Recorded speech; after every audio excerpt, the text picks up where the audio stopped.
आप ही का रुख करते हुए आप ही से सवाल करते हुए, ये जो धमकी है वो लगातार अब आपको लेकर आ रही है कि पहले तो हमने सलीम वास्तिक को आसानी से मार भी सकते थे, गोली मार देते तो मज़ा नहीं आता, उनको तड़पना ज़रूरी था, लेकिन अगला नंबर और सीधे तौर पर वो खुले में आपका नाम भी ले रहे हैं।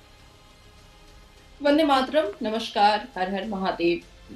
पिछले तकरीबन 3 महीने से कंटिन्यूअसली ये व्यक्ति मुझे अलग अलग नंबरों से कॉल कर रहा था, वॉइस नोट भेज रहा था, मेरे पुरानी तस्वीरों को निकाल करके मुझे भेज रहा था, मेरे कैलकाटा वाले एड्रेस को इसने मुझे खुद भेजा था और मेरे कैलकाटा वाला जो घर है कोलकाता में, उसका बाहर से अपार्टमेंट का फोटो भी इसने मुझे भेजा था कि देखो मुझे सब कुछ पता चल चुका है और तुम दिल्ली में कहाँ पर रहती हो ये भी मुझे पता है, तुम्हारा पर्सनल मोबाइल नंबर भी मुझे पता है और अब तुम्हारा नंबर आ चुका है। इसी बीच में हम लोगों ने सुना कि एक्स मुस्लिम सलीम वास्तिक जी को काट करके ये लोग निकल गए।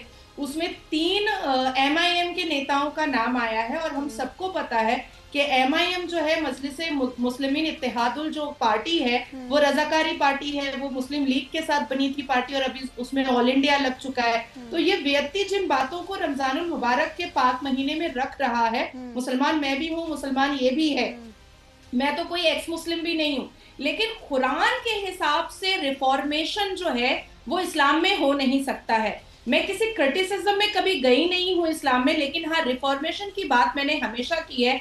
अभी अल कुरान के सूरे अत-तौबा में जब हम जाते हैं और 9:5 में जाते हैं, 9:5 में, तो उसमें लिखा हुआ है कि जो कोई भी इस्लाम में रिफॉर्मेशन या क्रिटिसिज्म करने की कोशिश करेगा उसको आसानी वाली मौत नहीं देनी है, उसको तड़पने वाली मौत देनी है। इसीलिए असदुद्दीन अवैसी की पार्टी के 3 नेता के नाम जो एफआईआर पर है, उसने भी सलीम वास्तिक भाई को तड़पता हुआ मौत दिया और अब वो मुझे भी तड़पने वाली मौत देने की पूरी कोशिश में लगा हुआ है, मेरी रेकी की जा रही है। ठीक है आशीष जी, ये ठेकेदार हैं क्या?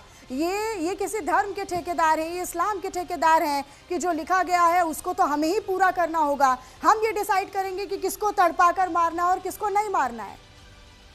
देखिए, जो एक्स मुस्लिम्स हैं, कई सारे लोग, चाहे वो जो जितेंद्र सरस्वती बन गए थे, वसीम रिजवी, उन्होंने भी जब ये हमला हुआ सलीम वास्तिक पर तो उन्होंने भी इसकी आलोचना की और तमाम नेताओं के बाइट आए, बयान आए। नाजिया जी का भी बयान हमने चलाया था कि उनके सपोर्ट में था सलीम वास्तिक के। तो ये क्या चल रहा है? योगी सरकार ने एक्शन बहुत तगड़ा लिया और एक जिशान जो उनका एक आरोपी था जिसने हमला किया था उसको मुठभेड़ में ढेर वो हो गया है और दूसरे पर जो है 1 लाख का इनाम जारी किया गया है।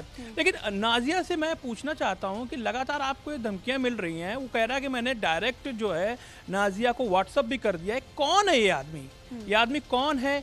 क्योंकि इसकी टोन से, इसकी बातचीत से ये लग रहा है कि ये पाकिस्तान से जुड़ा हो सकता है या फिर पीओके से इसकी जो बातचीत जो टोन है वो लग रही है। दूसरा, इस मामले में एक और यूट्यूबर जो पाकिस्तान का है वो भी एक सामने आया था कि उसने कहा था कि जो सलीम वास्तिक है उनके लोकेशन, उनका एड्रेस, उनके दफ्तर का एड्रेस मैंने ही उन हमलावरों को बताया था। तो ये शख्स है कौन अगर नाजिया को ये पर्सनल मैसेज और पर्सनल धमकी देने की बात कह रहा था? जी बिल्कुल, मैं बताना चाहूंगी कि ये जितनी बार भी ये वॉइस नोट मुझे भेजता है अलग नंबर से भेजता है।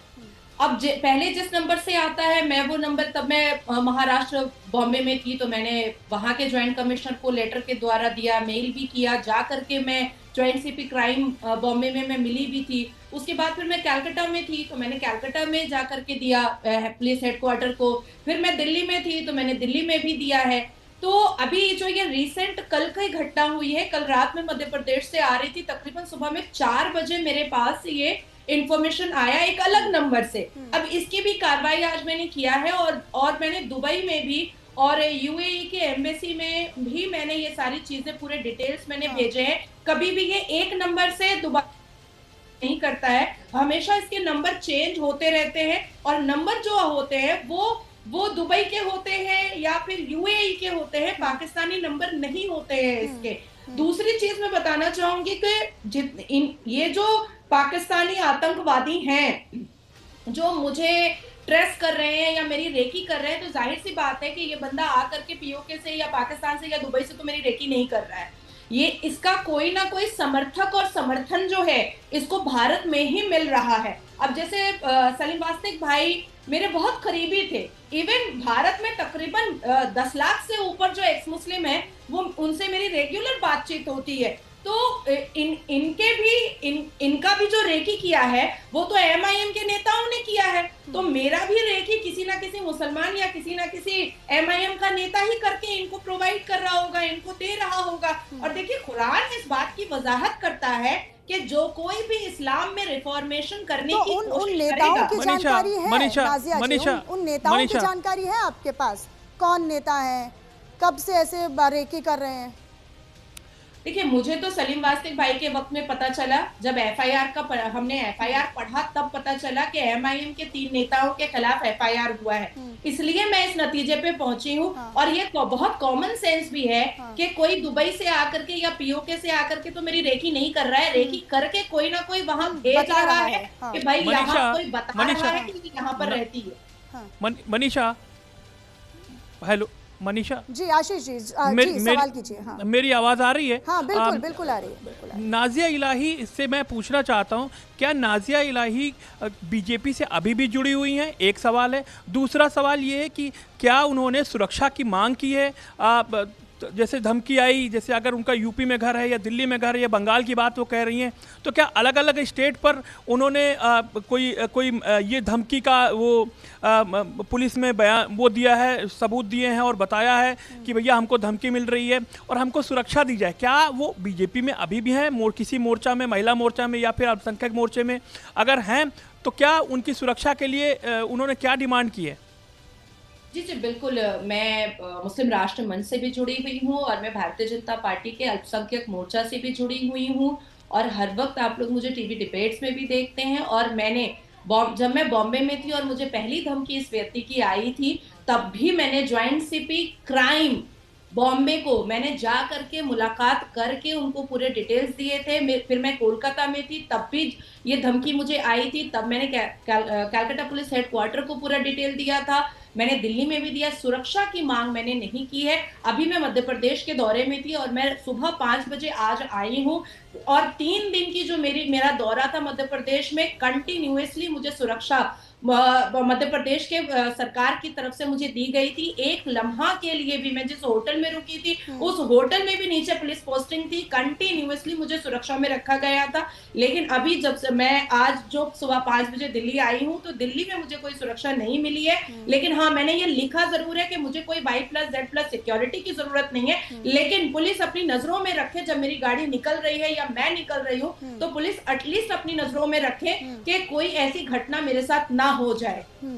नहीं, लेकिन आपने बताया, और ये तो अब हम सोशल मीडिया पर भी इस वीडियो को देख रहे हैं, ये खुलेआम धमकी दे देना, यानी कि कोई डर नहीं, कोई खौफ नहीं, और एक नहीं, बार बार अलग अलग नंबर से। आपने बताया आपने कोलकाता में भी शिकायत की है, आपने बताया आपने फिर बॉम्बे में भी इसकी शिकायत की है, पुलिस में भी शिकायत की है। उस शिकायत के बाद क्या हुआ? कोई कुछ इनपुट मिला, कोई कंक्लूजन पहुंचा? इस इंसान तक पहुंचना और ऐसे लोगों तक पहुंचना जो अपने आप को इस्लाम का ठेकेदार समझ लेते हैं, ये तो बहुत ज़्यादा खतरनाक है कि आप बिना किसी खौफ के आप धमकी दे रहे हैं। एग्जैक्टली मुझे ऐसा लगता है कि हमारे देश की साइबर क्राइम जो है वो ठप बैठ चुकी है। साइबर क्राइम जो है वो बिल्कुल भी काम नहीं करती है, क्योंकि जिस हिसाब से सोशल मीडिया पे ट्रोल किया जाता है या सोशल मीडिया पर धमकी दी जाती है, कमेंट के द्वारा जो अभद्र शब्दों का इस्तेमाल किया जाता है, मैं तो उस पर भी कंप्लेन लेटर देती हूँ। अभी हालिया में मैंने कलकत्ता हाई कोर्ट में एक रिट पिटीशन डाला है, जिसमें मैंने ममता बनर्जी से और माननीय कलकत्ता हाई कोर्ट से कहा है कि मामला सीआईडी को दे दीजिए, क्योंकि मैं भाजपा से जुड़ी हुई हूँ। अगर मैं सीबीआई बोलूंगी तो फिर ममता दीदी चिल्लाने लगेंगी, तो इसलिए मैंने कहा कि मैटर सीआईडी को दे दीजिए भैया, कम से कम वही इन्वेस्टिगेट कर ले और इस तरीके से काट कूट मेरे साथ ना हो। मैंने बॉम्बे पुलिस कमिश्नर को भी कहा है कि आप अपने ही क्राइम ब्रांच से इसको इन्वेस्टिगेट करवाइए। मैं नहीं चाह रही हूँ कि सीबीआई का नाम मैं अपने मुंह से नहीं लेना चाह रही हूँ, आप ही करवा लीजिए। तो मुझे ऐसा लग रहा है कि पुलिस थोड़ी सी सुस्ती जो है वो बरत रही है। अब मुझे ना चाहते हुए भी, जो मेरा जुरिस्डिक्शन नहीं है, अब मुझे यूपी सरकार से अनुरोध करना पड़ेगा कि भाई मैं रहती दिल्ली में हूँ, लेकिन आप ही मेरे को बचा लीजिए। अभी आप कहाँ पर हैं? अभी आप दिल्ली में अपने घर पर हैं? अभी कहाँ पर हैं आप? जी मैं अपने चैम्बर में हूँ और हाँ। दिल्ली में अपने चैम्बर हाँ, में। तो आपने क्या कंप्लेंट की है अभी फिलहाल, आज की तारीख में आपने कंप्लेंट की है? ऑलरेडी कंप्लेन जा चुका है, हाँ। मेल गया है, और मैंने होली के बाद दिल्ली पुलिस हाँ। कमिश्नर से मिलने के लिए उनसे रिक्वेस्ट भी किया है कि मेरी पूरी लीगल हाँ। टीम के साथ आप मुझसे मिलें। हाँ। नाजिया, नाजिया, मैं ये पूछना चाहता हूँ कि उदयपुर में जो कन्हैया का मामला हुआ पूरी दुनिया ने देखा, उसके बाद ठीक वैसा ही सर तन से जुदा वाला मामला ये यूपी में लोनी में गाजियाबाद में हुआ है। क्या उस वक्त जब हुआ विवाद हुआ, नूपुर शर्मा उसके बाद गायब हो गई, उनको स्पेशल ट्रीटमेंट दिया गया, मतलब वो गायब ही हो गई, उनको मतलब पूरे कहते हैं कि सिक्योरिटी के तहत रखा गया, वो टीवी डिबेट्स में कहीं नहीं दिखी। अब जो है मामला ये हुआ है सलीम वास्तिक वाला, और आपको धमकी मिली है।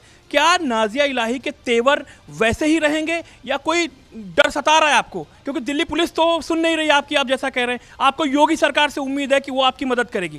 क्या दिल्ली सेफ नहीं है आपके लिए?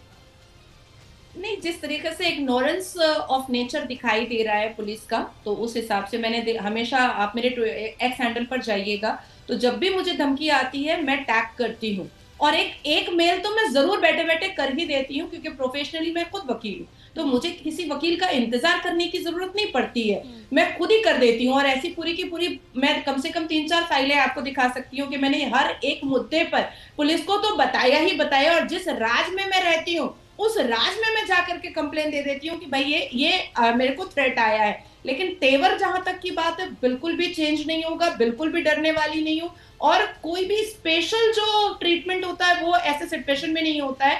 एक खौफ तो होता है, क्योंकि ये जो उम्मा और फी सबीलिल्लाह वाले हैं, ये डायरेक्ट हम जैसी महिलाओं को मार दे, मर्डर कर दे तो भी चलेगा, लेकिन ये रेप वेप करते हैं तो उससे थोड़ा सा एक डर तो लगता है, क्योंकि रेप करने का इनका नशा बहुत गंदा है। डायरेक्ट गोली गोली चला दे तो ठीक है, मुझे कोई परवाह नहीं है, एक ही जान है, भगवान और महादेव के भरोसे में चलती हूँ।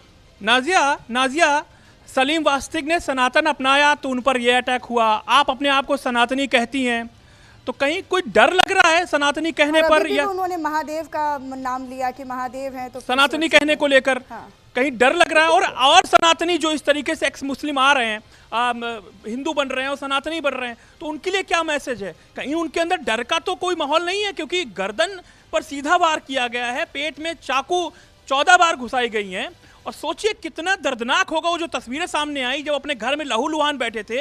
ये तो भला हो कि वक्त पर वो अस्पताल पहुंच गए, आज उनकी जान बची हुई है। 4 अस्पताल के चक्कर उन्होंने काटे, तब जाकर उनकी कहते हैं कि जान बच पाई है, मुश्किल से बामुश्किल, अभी भी अस्पताल में है वो।